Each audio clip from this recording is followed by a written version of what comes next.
नमस्कार। आज हम लोग पुस्तकालय विज्ञान के 5 नियमों के बारे में जानेंगे, जिसको डॉक्टर रंगनाथन ने दिया था और ये बहुत ही महत्वपूर्ण नियम है। प्रायः इंटरव्यू में या हमारे परीक्षा के एग्ज़ाम में या पुस्तकालय के विभिन्न क्षेत्रों में ये पूछे जाते हैं पाँचों नियम, और ये बहुत ही महत्वपूर्ण नियम है, जिसको सूचना के युग में, वेब के युग में, इन सारे युगों में किस तरह से ये उपयोगी है, इसके बारे में भी वर्णन किया गया है। तो अभी तो डॉक्टर रंगनाथन ने जो 5 नियम दिए थे उसके बारे में हम पढ़ेंगे। उसके बाद वर्तमान समय में उन नियमों का क्या रूप है उसके बारे में भी हम पढ़ेंगे। तो सबसे पहले हम लोग जान लेते हैं कि पुस्तकालय विज्ञान के 5 नियम कौन कौन से हैं। तो सबसे पहले ये जान लेना है कि पुस्तकालय विज्ञान क्या है। तो पुस्तकालय विज्ञान वह विज्ञान है जो प्रबंधन, मैनेजमेंट, सूचना, इन्फॉर्मेशन, प्रौद्योगिकी, शिक्षा शास्त्र एवं अन्य विधाओं के औजारों का पुस्तकालय के संदर्भ में उपयोग करता है। मतलब मैनेजमेंट, सूचना, प्रौद्योगिकी, शिक्षा और अन्य विधाओं के औजारों का, मतलब टूल्स का, या उनके उपयोगिताओं का, या उनके विभिन्न रूपों का पुस्तकालय के संदर्भ में उपयोग करता है, उसको बोलते हैं पुस्तकालय विज्ञान। पुस्तकालय विकासशील संस्था है क्योंकि उसमें पुस्तकों व अन्य आवश्यक उत्पादों की निरंतर वृद्धि होती रहती है, ये तो हम जानते ही हैं। तो सबसे पहले संक्षेप में हम लोग जानते हैं, फिर उसके बाद विस्तृत इसका वर्णन जानेंगे कि 5 सूत्र क्या हैं। सबसे पहली चीज़ बताई गई है, जो पहला सूत्र है, पुस्तकें उपयोगार्थ हैं, मतलब पुस्तकें उपयोग के लिए हैं। सबसे पहला सूत्र डॉक्टर रंगनाथन ने दिया, पुस्तकें उपयोग के लिए हैं। दूसरा, प्रत्येक पाठक को उसकी पुस्तक मिलनी चाहिए, प्रत्येक पाठक को उसकी पुस्तक मिले। तीसरा सूत्र क्या है, प्रत्येक पुस्तक को उसका पाठक मिले। चौथा सूत्र है, पाठक का समय बचाना। और 5वां सूत्र है, पुस्तकालय एक वर्धनशील संस्था, वर्धनशील मतलब वृद्धि करने वाला संस्था है। अब सबसे पहला जो बताया गया, पुस्तकें उपयोगार्थ हैं, मतलब उपयोग के लिए हैं, जिसमें कुछ पॉइंट्स पे हम लोग चर्चा आगे करेंगे। चलिए इसको हम विस्तृत अभी जान लेते हैं। सन 1931 में डॉक्टर रंगनाथन ने पुस्तकालय विज्ञान के 5 सूत्र की रचना की थी, 5 लॉज ऑफ लाइब्रेरी साइंस, जिसमें उन्होंने पुस्तकालय को एक सेवा के रूप में बताया। अब ये नियम क्यों उन्होंने दिए? सबसे पहले क्या होता था, पहले जो पुस्तक होती थी, सारे पुस्तकें, उनको अलमारी में बंद करके, जंजीरों में बांध करके रखा जाता था। तो डॉक्टर रंगनाथन ने सोचा कि अगर ये जो पुस्तकें हैं सारे जंजीरों में बांध करके, ताला लगा के, उस समय अंग्रेजी ताला होता था, अंग्रेज़ों के द्वारा एकदम जर्जर, मतलब एकदम बंद करके रखा जाएगा, तो फिर आम लोगों तक पहुंच ही नहीं हो पाएगी। और जब पुस्तकें आम लोगों तक पहुंचेंगी नहीं तो वो रद्दी ही हो जाएंगी धीरे धीरे। पुस्तकें अगर पाठक के पास नहीं पहुंचेंगी तो किस काम की? तब डॉक्टर रंगनाथन ने सोचा कि इन पुस्तकों को जंजीरों से मुक्त करना चाहिए, तो इसलिए उन्होंने ये 5 सूत्र दिए। तो सबसे पहला सूत्र उन्होंने दिया इसीलिए कि पुस्तकें उपयोगार्थ हैं, पुस्तकें जंजीर में बांध के रखने के लिए नहीं, अलमारी में ताला लगा के रखने के लिए नहीं, बैंक में लॉकर में पैक करने के लिए नहीं, ज़मीन में गाड़ करके रखने के लिए नहीं, या स्पेस स्टेशन पे रखने के लिए नहीं है, या अन्य ग्रहों पे भेजने के लिए नहीं है, बल्कि वो उपयोग करने के लिए हैं। तो सबसे पहले उपयोग कब किया जा सकता है? तो सबसे पहले जब पुस्तकों का ज़्यादा उपयोग तब किया जा सकता है जब पुस्तकालय का स्थान कहाँ पे होना चाहिए। पुस्तकालय का स्थान कहीं ऐसे जगह पे होना चाहिए जैसे शहर का बीचों बीच जगह हो, या जहाँ पे अधिक से अधिक पाठक या पढ़ने वाले लोग आसानी से आ सकें। ऐसे जगहों पर, जैसे शहर के मध्य में हो गया, या किसी विद्यालय या बहुत बड़ा विश्वविद्यालय उसके आसपास में पुस्तकालय हो, हालांकि उनका खुद का भी पुस्तकालय होता है। अब मान लीजिए बहुत बड़ा विश्वविद्यालय है और उसके एक कोने पे कहीं पुस्तकालय रख दिया गया, तो सारे फैकल्टी के लोग पहुंच नहीं पाएंगे, इसीलिए विश्वविद्यालय के एकदम मिडल पॉइंट पे, सेंटर पॉइंट पे पुस्तकालय बनाना चाहिए, जिससे सारे फैकल्टी के लोग आ सकें उस पुस्तकालय में। पुस्तकालय का समय, अब पुस्तकालय का समय मान लीजिए इस तरह से हो कि दिन में 12 बजे से 2 बजे तक, तो सारे विद्यार्थी जो विद्यालय में पढ़ते हैं या कॉलेज में पढ़ते हैं, विश्वविद्यालय में पढ़ते हैं या वर्किंग जो हैं, वो तो आ ही नहीं पाएंगे। तो पाठक को हमने इग्नोर कर दिया पूरी तरीके से। किसको हमने फोकस किया? एक जो रिटायर्ड वर्ग है या गृहिणी होगी या जो काम पे नहीं जाते, ऐसे लोगों को हमने ध्यान पे रखा। तो ज़्यादा से ज़्यादा पाठक हम लोग उसमें कवर ही नहीं कर पाएंगे। तो खुलने और बंद होने का समय फिक्स होना चाहिए। जैसे सबको ध्यान में रखकर करना चाहिए। ये सुबह 8 बजे से लेकर के रात में 6 बजे तक अगर हो तो सुबह 8 से 10 वर्किंग क्लास या स्टूडेंट्स भी पढ़ सकते हैं, शाम को 4 से 6 पढ़ सकते हैं, या दिन में अन्य लोग पढ़ सकते हैं। और उसके बाद ये ऐसा भी नहीं है कि रविवार को सारे पाठक फ्री होते हैं तो पुस्तकालय जाएंगे, तो रविवार को पुस्तकालय बंद कर दिया जाए। तो रविवार को पुस्तकालय खुलना चाहिए, तो उसका खुलने और समय का जो समय होना चाहिए, बंद होने का जो समय होना चाहिए, ये महत्वपूर्ण है। अधिक से अधिक समय तक प्रतिदिन खुला रहना चाहिए पुस्तकालय। अगला है पुस्तकालय भवन, उपस्कर या साज सज्जा, library building, furniture and equipment.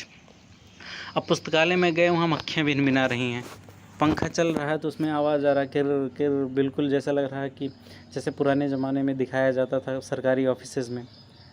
फाइलें दबी हुई हैं, उसमें एक पंखा चल रहा है, धीरे धीरे उसकी आवाज़ हो रही है, खिड़कियों में से कबूतर अंदर घुस के आ रहे हैं, नीचे कुर्सियों में दीमक लग गए हैं। तो ऐसा वर्णन नहीं होना चाहिए। कुर्सी हल्का सा बैठ के कुर्सी टूट के नीचे गिर गई, तो ऐसी व्यवस्था नहीं होनी चाहिए। लाइट भी ऐसी लगी हुई है कि जल रही है, बुझ रही है, जल रही है, बुझ रही है। तो इस तरह से साज सज्जा और बिल्डिंग साफ़ सुथरा होना चाहिए और आरामदायक होनी चाहिए, अनुकूलित होनी चाहिए। ना बहुत ही ज़्यादा शोर शराबा वाले जगह पे होना चाहिए, ना बहुत ही गंदगी होना चाहिए, वहाँ पे साफ़ सफाई होनी चाहिए। और इसमें ये भी बताएगी कि जैसे प्रदर्शन मंजूषाओं का निर्माण करना चाहिए, मतलब प्रदर्शनी के रूप में विभिन्न चीज़ों को लगवाना चाहिए अगर संभव हो तो।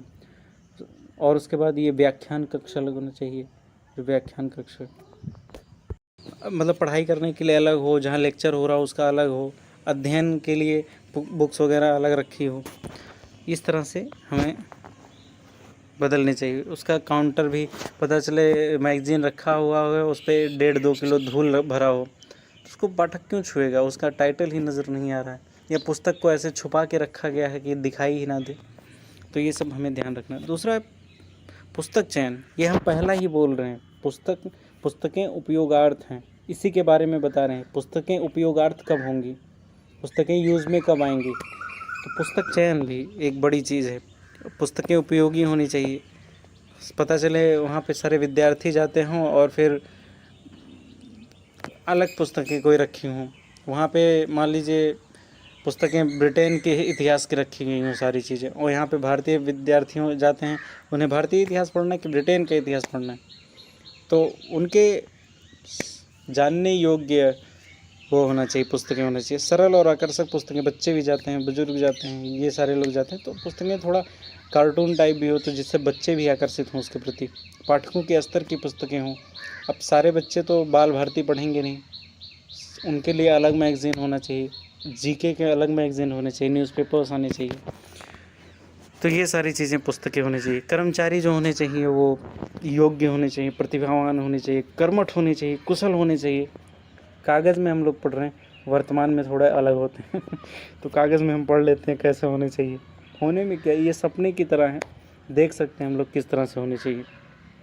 उनको मार्गदर्शन और सहायता प्रदान, मार्गदर्शन सहायता तो छोड़ो, बताते भी नहीं कि लाइब्रेरी कब खुला रहेगा कब बंद रहेगा, तो ऐसा करना चाहिए उन्हें। ऐसा बताया गया कि पाठकों को उसके उपयोग में मार्गदर्शन और सहायता करना चाहिए, ऐसे कर्मचारी होने चाहिए। अगला बताया गया है कि मुक्त प्रवेश होना चाहिए, कि उसका पैसा ना लिया जाना चाहिए।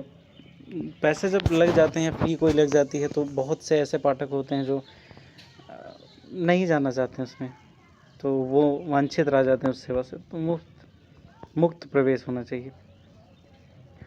पुस्तकालय के नियम कुछ बने होने चाहिए, एक तो कुछ सरल व पाठकों की सुविधा के अनुसार नियम बनाए जाने चाहिए।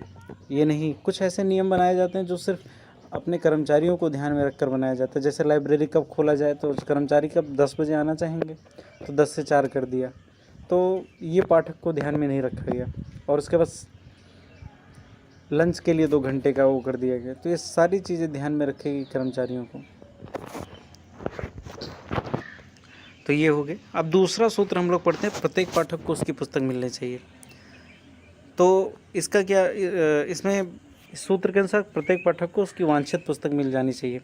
अब इस सूत्र की सफल अनुपालना के लिए राष्ट्र, राज्य, पुस्तकालय अधिकारी, पुस्तकालय कर्मचारी और पाठकों के विशेष कर्तव्य हैं। अब राज्य का क्या कर्तव्य, देखो राज्य क्योंकि जब राज्य बोला जाता है तो राज्य अब दो तरह का होता है। एक तो जब पॉलिटिकल साइंस हम लोग पढ़ते हैं तो उसमें राज्य मतलब देश भी होता है। जैसे अपने देश में तो हमारा भारत देश हो गया और इसके राज्य हो गए ढेर सारे, लेकिन भारत को भी राज्य बोला जाता है पॉलिटिकल भाषा के शब्द में। तो यहाँ स्टेट का मतलब कंट्री के रूप में है, या राष्ट्र के, जब हम राष्ट्र के रूप में लेते हैं तो नेशन के रूप में आता है।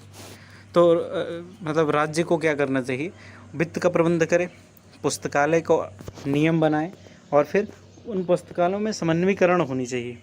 तो ये 3 काम उसके होते हैं, एक तो पैसा दे, दूसरा नियम बनाए और फिर उसका समन्वय बना के रखे, उस पर कंट्रोल कर, मतलब ज़्यादा कंट्रोल भी ना हो, समन्वय बनाना मतलब ठीक से सुचारू रूप से संचालन में उसकी सहायता करना, ये हो गया। दूसरा, पुस्तकालय अधिकरण का क्या कर्तव्य है। पुस्तकालय अधिकरण का कर्तव्य है एक तो अच्छे, सबसे पहली चीज़ अच्छे और प्रशिक्षित कर्मचारी को नियुक्त करें, उसके बाद उपयुक्त पुस्तकों का चयन करें और धन का सदुपयोग करें और पुस्तकालय नियम का पालन करें। 4 चीज़ें, सबसे पहले अच्छे और प्रशिक्षित कर्मचारी नियुक्त करें, दूसरा उचित पुस्तकों या उपयुक्त पुस्तकों का चयन करें, अगला धन का सदुपयोग करें और फिर पुस्तकालय नियम का पालन करें। तीसरा, पुस्तक कर्मचारी के क्या कर्तव्य हैं। कर्मचारियों का कर्तव्य है कि पूर्ण लगन व निष्ठा से अपने कार्य को संपन्न करें और उसके बाद पुस्तक तथा पाठक के संपर्क सूत्र के रूप में वह पुस्तकालय संग्रह की पूर्ण जानकारी रखे।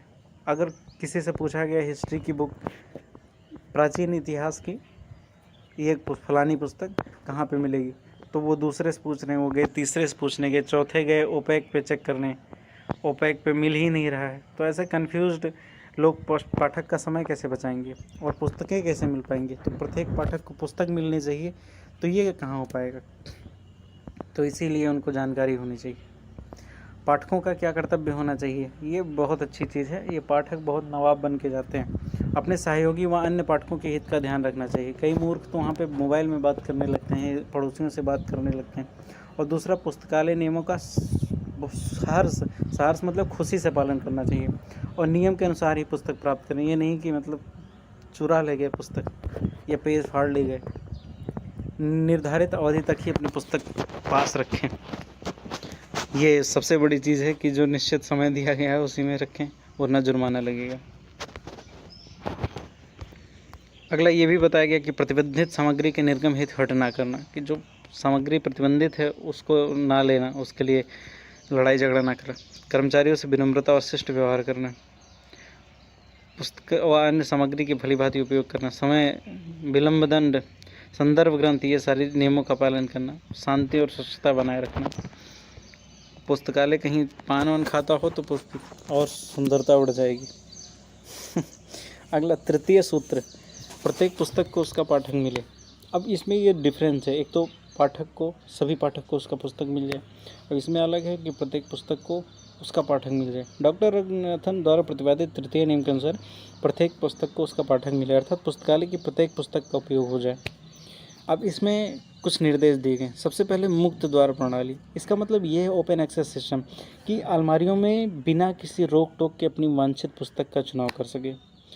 मैंने कई लाइब्रेरीज़ विज़िट की हैं, दिल्ली यूनिवर्सिटी की लाइब्रेरीज़ मैंने विज़िट किया हुआ, कई ऑर्गेनाइजेशन जैसे डॉक्टर अंबेडकर इंटरनेशनल सेंटर बना हुआ, वहाँ पे विज़िट किया हुआ, और कॉलेजेस के, स्कूल्स के और यहाँ यूनिवर्सिटी के भी लाइब्रेरीज़ में विज़िट किया हूँ। वहाँ पे ये सारी सुविधाएं नहीं, वो ताला मार के रखते हैं अलमारियों में आज भी। तो इसमें डॉक्टर रंगनाथन बोलते हैं कि अलमारियों में बिना किसी रोक टोक के अपनी वांछित पुस्तक का चुनाव कर सके, लेकिन ऐसा होता नहीं, और प्रत्येक पुस्तक को उसका पाठक प्राप्त हो जाए, ये बात उसमें की जाती है। तभी होगा जब मुक्त द्वार प्रणाली होगा, सभी लोग प्राप्त कर सकेंगे उसे। अगला होगा सेल्फ अरेंजमेंट, निधानी व्यवस्थापन। फलकों पर पुस्तकों का व्यवस्थापन उचित रूप में, प्रत्येक पुस्तक को अभीष्ट पाठक मिलने में सरलता होती है। अब हिस्ट्री के पुस्तक में हिंदी की बुक मिलेगी तो कैसे काम चलेगा, तो इसीलिए उसका वर्गीकरण ठीक से होना चाहिए और समस्त पुस्तकों को अधिक और सरलता से आकर्षित करने का प्रयास करना चाहिए। और नवागत पुस्तकों का प्रदर्शन करना, मान लीजिए कोई नई पुस्तक हम लोग लेकर आए, नई पुस्तक लॉन्च हुआ, जैसे इस समय कौन सी नई पुस्तक आ रही है, जैसे एक नई पुस्तक आती है हर साल निकलती है, भारत करके, इंडिया, जैसे इस समय 2021 है तो इंडिया 2021 निकलेगा। इसमें क्या होता है, एक साल में भारत में क्या क्या विकास हुए, सरकार के द्वारा क्या क्या सारी घटनाएं घटी हर क्षेत्र से, उसमें सारा ब्यौरा होता है। बहुत ही मज़ेदार पुस्तक होती है, आप ज़रूर पढ़ो उसको। और फिर मान लीजिए भारत की खोज की नई वर्जन किसी ने निकाला, हालांकि नेहरू जी ने लिखा, उस पर किसी ने टिप्पणी किया, भगवत गीता पे किसी ने टिप्पणी किया। तो ऐसी पुस्तकों को मतलब फ्रंट पे रखना चाहिए। जैसे भारत 2021 हो गया, इसको फ्रंट पे रखो तभी तो लोग उसके प्रति जागरूक होंगे। ये इसमें बताया गया। पुस्तकालय की सूची होनी चाहिए, कैटलॉग, लाइब्रेरी कैटलॉग। ये सूची का बहुत विशेष महत्व है, जिससे हम उसको खोज सकते हैं, बहुत ही आसानी से उसका विश्लेषण कर सकते हैं। पुस्तक का चयन पाठकों की आवश्यकता, रुचि एवं मांग के अनुरूप ही किया जाना चाहिए। संदर्भ सेवा भी होना चाहिए, अगर हम कुछ पूछें तो फिर हमें मिल जाना चाहिए। अनौपचारिक व्यक्तिगत सहायता की आवश्यकता होती है। इसका ये मतलब होता है संदर्भ सेवा, मतलब कि मान लीजिए कोई पुस्तक लाइब्रेरी में नहीं है तो बताया, मान लीजिए मैंने बोला कि मुझे इतिहास का, प्राचीन इतिहास का पढ़ना है, फलाना चैप्टर हड़प्पा कालीन, तो अब उन्होंने बता दिया कि ये रामचरण शर्मा की ये NCERT की बुक है, आप इसको पढ़ लेना। और फिर एक उपेंद्र सिंह है, ये मोटी सी बुक है, इसको आप पढ़ लेना। और उन्होंने दूसरा NCERT सजेस्ट कर दिया जो नई वाली है। ये तीनों बुक में आपको हड़प्पा कालीन सभ्यता के बारे में पूरी जानकारी हो जाएगी। और उपेंद्र सिंह तो महाग्रंथ है, उसके बारे में भी आपको पूरी जानकारी। तो ये संदर्भ सेवा होनी चाहिए। अब मुझे तो नहीं पता, मुझे तो सिर्फ हड़प्पा कालीन पता है, संदर्भ सेवा होनी चाहिए वहाँ पे, तभी प्रत्येक पुस्तक को पाठक मिल पाएगा। प्रचार व प्रसार सेवाएं होनी चाहिए, जैसे उपलब्ध सामग्री व सेवाओं के संबंध में अधिक से अधिक व्यक्तियों को जानकारी प्रदान करने की कार्य को पुस्तकालय प्रचार कहा जाता है। तो जैसे प्रदर्शनी करना चाहिए, संगोष्ठी करना चाहिए। अब जैसे कॉलेज में जब था, दिल्ली यूनिवर्सिटी में, तो फिर वहाँ पे ये लाइब्रेरी वाले क्या करते थे कि पूरे दिल्ली यूनिवर्सिटी के लेवल पे, यूनिवर्सिटी लेवल पे या अन्य यूनिवर्सिटीज़ के लोगों को भी बुला करके वो संगोष्ठियाँ करते थे। जैसे एक तो व्याख्यान हो गया उस पर, उसके बाद कॉम्पिटिशन्स रखते थे कि आप कोई बुक ले लिया। जैसे हम लोग जब पढ़ते थे तो उसमें गोदान, ये प्रेमचंद के द्वारा जो लिखी हुई है, उसके ऊपर उन्होंने लिखने के लिए बोला था। तो ये मज़ेदार चीज़ें होती हैं, जिससे प्रचार प्रसार बढ़ता है। लोकप्रिय विभाग एक बनाना चाहिए, जैसे पत्र पत्रिकाएं होती हैं। श्रव्य दृश्य मतलब श्रव्य मतलब सुनना वाला, और दृश्य मतलब देखने वाला, समाज शिक्षा आदि जैसे विभागों का गठन करना चाहिए। पुस्तक प्रदर्शनी, एग्जीबिशन करना चाहिए, जिससे सबको मिल जाए। अगला है पाठक का समय बचाओ। हालांकि आज तक ऐसा नहीं हुआ कि पाठक का समय बचे, लेकिन बताया गया है तो देखते हैं कैसे कैसे होता है। एक तो पुस्तकालय का स्थान मैंने बताया ही सबसे पहले कि शहरों में केंद्रीय स्थलों पर होना चाहिए। ग्रामीण क्षेत्रों में भी पुस्तकालयों द्वारा मैंने सुना, वो NBT आपने सुना होगा, नेशनल बुक ट्रस्ट, उसकी एक बहुत बड़ी सी बस है। तो वो बस क्या करती है, वो ग्रामीण क्षेत्रों में जाती है और उसमें स्कूलों में, तो वहाँ पे बच्चे एक्सेस कर पाते हैं, उन बुक्स को पढ़ पाते हैं। तो मोबाइल लाइब्रेरी है, चलती फिरती बस है लाइब्रेरी की। तो मज़ेदार चीज़ है, कभी आप सर्च करना NBT library, NBT mobile library, तो मज़ा आएगा आपको देख करके। यूट्यूब पे होगा शायद वीडियो। अगला मुक्त द्वार प्रणाली, एक्सेस, ओपन एक्सेस सिस्टम, ये भी होना चाहिए कि सूची देख करके ये सारी चीज़ें मिल सकें, जिससे समय की बर्बादी को रोका जा सके। उसके बाद निधानी व्यवस्थापन, सेल्फ अरेंजमेंट होनी चाहिए। अब सेल्फ अरेंजमेंट होगा तो फिर उसमें समय बचेगा, और ज़्यादा उपयोग में आने वाली जो पुस्तकें होती हैं उनको सामने रखा जाए। बहुत रेयरेस्ट उपयोग होने वाली पुस्तकों को थोड़ा सा दूर रखा जाए, और जो पाठक मांगा है तभी उसको दिया जाए। हम ज़्यादातर मांगे होती हैं, जैसे वर्तमान समय में मैगज़ीन्स जो हो गई, उनकी मांग ज़्यादा हो गई। अब इंडिया 2021 का ज़्यादा मांग होगा एज़ कम्पेयर टू इंडिया 1999, तो उसको पीछे रखा जा सकता है। अब चाणक्य नीति की पुस्तक है, उसको बहुत ही कम पढ़ाया जाता है, तो उसको हम पीछे रख सकते हैं, हालांकि उसको आगे रखना चाहिए,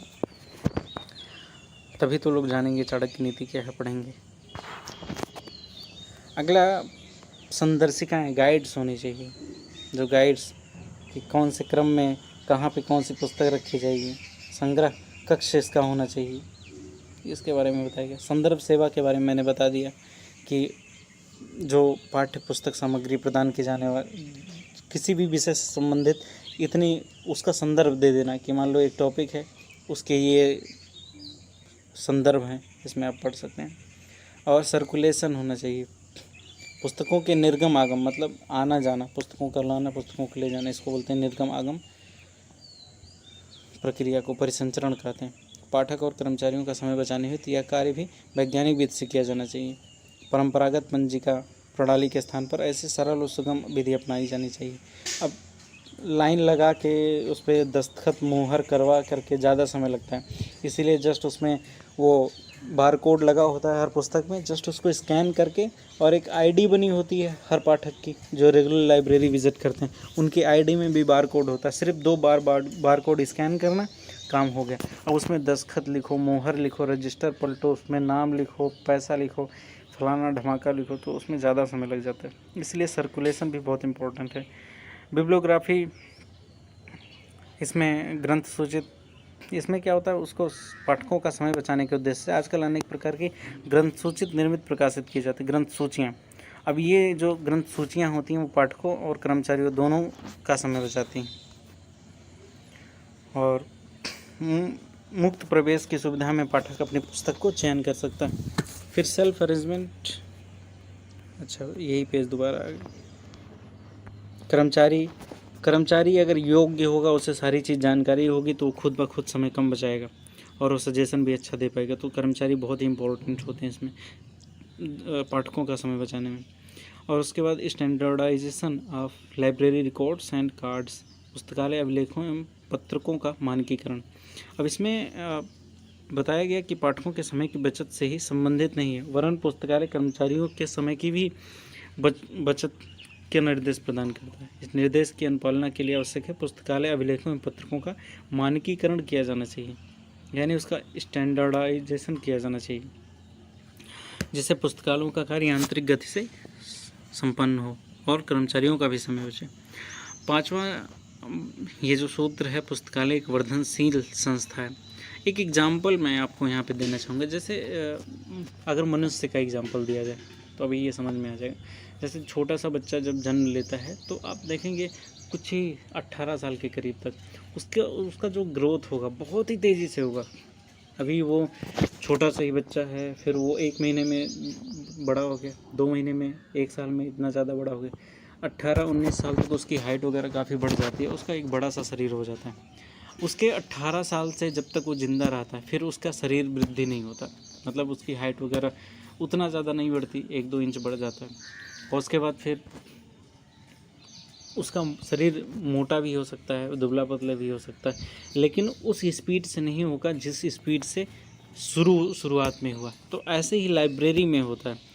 लाइब्रेरी में क्या होता है, जब हम पुस्तकालय खोलने की सोचते हैं, सबसे पहले ज़मीन खरीदा हमने, उस पर बिल्डिंग बनवाया, जल्दी जल्दी फर्नीचर लाया, इलेक्ट्रिसिटी का सारा प्रबंधन करवाया, उसमें डेकोरेशन किया, सारी पुस्तकें खरीदी, एक कर्मचारी को नियुक्त किया, धड़ाधड़ सारा चीज़ हो गया। बस मतलब 18 साल तक की जैसे मनुष्य में वृद्धि हुई, धड़ाधड़ ये सारी चीज़ें हुई। उसके बाद क्या होगा, अब सारा चीज़ सेट हो चुका है। अब पाठक आएंगे, उन्हें सुविधाएं प्रदान की जाएंगी और नई नई पुस्तकें वगैरह ही सिर्फ हमें लानी होगी। अब ज़्यादा खर्च हमें नहीं करना होगा, ज़्यादा हमें अब उतनी तेज़ी से वृद्धि नहीं करनी होगी जितनी से इसमें, जैसे नई तकनीक आई तो नई तकनीकी के रूप में विकास करना होगा। तो इसीलिए इस पुस्तकालय एक वर्धनशील संस्था, मतलब हमेशा वृद्धि करने वाली संस्था बताई गई है। तो 2 तरह की वृद्धि होती है, एक तुरंत वृद्धि होती है और फिर दूसरा बाद में वृद्धि होती है। जैसे 18 साल के बाद व्यक्ति बहुत ही दुबला पतला भी हो सकता है, आगे चल कर फिर बहुत ज़्यादा मोटा हो सकता है, फिर दुबला पतला हो सकता है, लेकिन उसकी हाइट नहीं बढ़ने वाली, कि उसकी हाइट पहले 18 साल में 6 थी और 50 साल में 12 हो जाएगी, इस तरह से। तो इसमें क्या क्या पॉइंट्स हैं, इसको हम लोग एक बार देख लेते हैं। जैसे पुस्तकालय के आकार में वृद्धि, growth in size of the library. तो इसमें बताया गया कि पुस्तकालय त्रयी यानी पुस्तक, पाठक और कर्मचारी की संख्या और उसकी सेवाओं में वृद्धि होती। संभावित वृद्धि को ध्यान में रखकर पुस्तकालय का संगठन इस प्रकार किया जाना चाहिए कि भविष्य में भवन व अन्य व्यवस्थाओं का अभाव पुस्तकालय विकास में बाधक न हो। जैसे पुस्तकालय आज हम सोच रहे हैं कि 50 लोग आएंगे तो छोटा सा कमरा बना लिया, लेकिन आगे भविष्य में 500 लोग आ सकते हैं। आज हमने 10 पुस्तकें रखी है, आगे 10 लाख पुस्तकें हो जाएंगी। तो भवन का निर्माण इस तरह से होना चाहिए, क्योंकि भवन का निर्माण रोज़ रोज़ नहीं होता। उसका भवन का निर्माण एक मॉड्यूलर तरीके से और ड्राई विधियों के आधार पर किया जाना चाहिए। ये सारी चीज़ें हमें, और उसमें पत्रिका कक्ष अलग होना चाहिए, पहले ही एकदम बढ़िया से उसकी डिज़ाइन होनी चाहिए, और लाइब्रेरी के नियमों का ध्यान में रख करके डिज़ाइन होनी चाहिए, क्योंकि हम लोग लाइब्रेरी का निर्माण कर रहे हैं, तो ये साधारण बिल्डिंगों से अलग होता है। अगला, वर्गीकरण पद्धति। पुस्तकों की संख्या में निरंतर वृद्धि होगी और नवीन विषय भी आएंगे, तो उसका वर्गीकरण शुरुआत से ही होना चाहिए, तो जिससे आगे चलकर समस्याएं ना हो। सूची, शुरुआत से ही सूची हमें बनानी चाहिए, क्योंकि पुस्तकों में एक भयंकर बाढ़ आ जाती है। जैसे शुरुआत में हमने 50-60 हज़ार पुस्तक से शुरू किया, फिर आगे करोड़ों पुस्तक हो जाएंगी, तो उसमें बाढ़ आ जाएगी, फिर हम कितना खोजेंगे, मान लो कितनी स्टाफ भी हम रख सकते हैं, तो उसकी सूची हमें निकालना बहुत ही ज़्यादा ज़रूरी होता है। तो ये रहा हमारा 5 सिद्धांत, जिसके बारे में हमने जाना। कौन कौन से हैं 5 सिद्धांत, एक बार हम आखिरी बार और रिपीट कर लेते हैं, जिससे हमें ये पूरी तरीके से याद हो जाए। पुस्तकें उपयोगार्थ हैं, प्रत्येक पाठक को उसकी पुस्तक मिलनी चाहिए, प्रत्येक पुस्तक को उसका पाठक मिले, पाठक का समय बचाओ, पुस्तकालय एक वर्धनशील संस्था है। ये डॉक्टर रंगनाथन ने 1931 में ये 5 सूत्र दिए थे। अगले वीडियो में हम लोग जानेंगे कि वर्तमान समय में इन 5 सूत्रों का क्या उपयोग है। उसके बाद ये सारी, जब मैं अभी लगातार ही वीडियो बनाऊंगा, क्योंकि अभी मेरे पास थोड़ा सा समय है, जब ये सारा ख़त्म हो जाएगा तो मैं ग्राफ के आधार पे वीडियो बनाऊंगा। धन्यवाद।